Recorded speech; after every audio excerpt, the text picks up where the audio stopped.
বয়স কোনো বাধা হতে পারে না।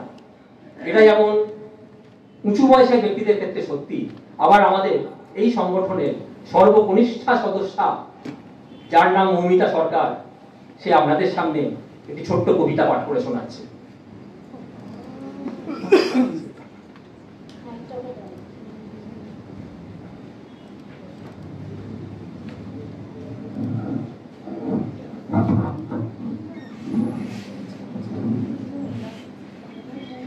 নমস্কার। প্রত্যেক গুরুজনদের প্রণাম জানাই। ঠাকুর, মা, স্বামীজি মহারাজ, ভগিনী নিবেদিতা, মা সরস্বতীকে প্রণাম জানিয়ে শুরু করছি। নমস্কার। শ্রদ্ধেয় বনফুলের লেখা শ্রী রামকৃষ্ণ দেবের চোখ দুটি।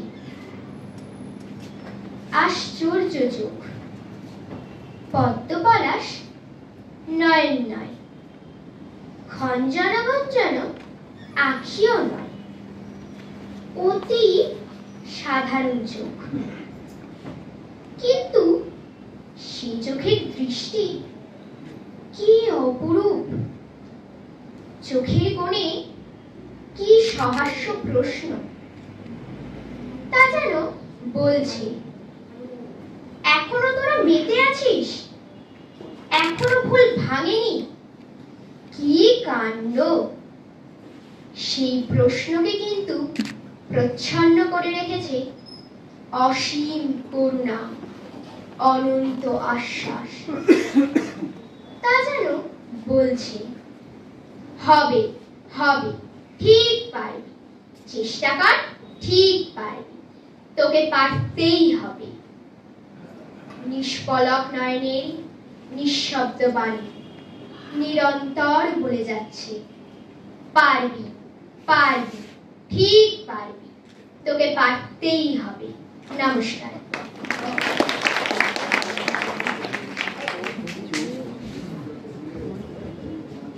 মা শিশুদের খুব ভালোবাসতেন। তিনি যখন কোয়ালপাড়ার বাড়িতে যেতেন বা জয়রাম বাটিতে যেতেন, চারপাশে ছোট ছোট বাচ্চারা, গ্রামের বাচ্চারা মুড়ি, মোয়া, নাড়ুর লোভে ভিড় করত। সেই রকমই একটি ছোট্ট বাচ্চা মৌমিতা সরকার, সে আমাদের সামনে চোখের ব্যাপারটা বললো, যে নিষ্পলক নয়নের নিঃশব্দ বাণী নিরন্তর বলে যাচ্ছে। শেষের মূর্ছনাটা দেখুন, পারবি পারবি, তোকে ঠিক পারতেই হবে। মা, ঠাকুর, স্বামীজির করুণা এই ছোট্ট মৌমিতার উপরে বর্ষিত হোক, অনেক বড় হোক জীবনে, এটাই প্রার্থনা করি। আপনাদের শুভকামনা, শুভেচ্ছা এই ছোট ছোট বাচ্চাদেরকে এগিয়ে নিয়ে যাক, এই প্রার্থনা করি।